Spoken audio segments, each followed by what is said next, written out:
My name is Mason Ray, and this is my Revert story. Well, I'm from a small town called Williston, South Carolina. That's where my family is originally from. I grew up in a Baptist church, Rosemary, where my grandmother was a usher. My uncle was a deacon, close family member, the preacher, very tight-knit family.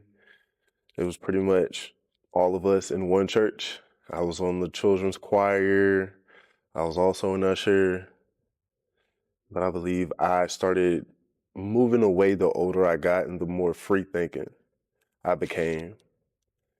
And when I was in college, I took a strong liking to public figures like Muhammad Ali and Malcolm X. So growing up in Williston, my family, we were Baptist and we were in a Baptist community. So it was appropriate for when you became aware of who Jesus Christ was to you get you go through, your baptism. And that was pretty much the life waking up early every Sunday morning on Easter, not being able to go through your Easter basket until you went to church service. After church, going to Ryan's or Golden Corral to eat your food. Yeah, that was the Christian life in Williston, South Carolina. All right, so almost a year ago, I was going through a lot. Life got really, really hard, and I didn't know where to go. I've at this point in time have been following Muslim role models for a good part of my life, and the church wasn't there for me. That's how I felt. The church wasn't there for me. So I knew this group of people that are known to be very welcoming, very loving, very nurturing, and very knowledgeable. So I took it on myself to find the nearest mosque, and it was a mosque in Hampton. And I remember driving over there and parking in a parking lot, and I saw this man with I think it was a green pickup truck. He was sitting on the back. And one of the things that I wanted to do was find someone that looked like me. That way I had that comfort in walking up to someone. So Mr. Eric, he was sitting on the back of his truck, and I walked up and I said, "Hey, how you doing?" And he said, "Assalamu alaikum," and he he started speaking to me like it was as if he was put there for me for that particular moment. And we began talking, and he's asking me, "Well, what am I doing here? What am I looking to, get out of this?" And next thing I know, we were there for almost 3 hours, just sitting there talking. And I told him how I had these role models, these people that I've never actually, come in contact with, but these people I've been following, and it led me here. And he's mashallah, mashallah. He's so overcome with happiness. He ends up taking me in, and this was actually the most pivotal moment for me when it came to me getting into Islam. When I walked into the mosque, there were, I believe, 12 different nationalities in that one room. And they all welcomed me with open arms. Everyone had a smile on their face. Everyone was super nice. And at that point in time, that's what I really needed. And it gave me actual physical role models that I could see, I could touch, I could talk to, I could ask these questions. And at that point in time, that's when I knew I was on the right track. I was where I needed to be.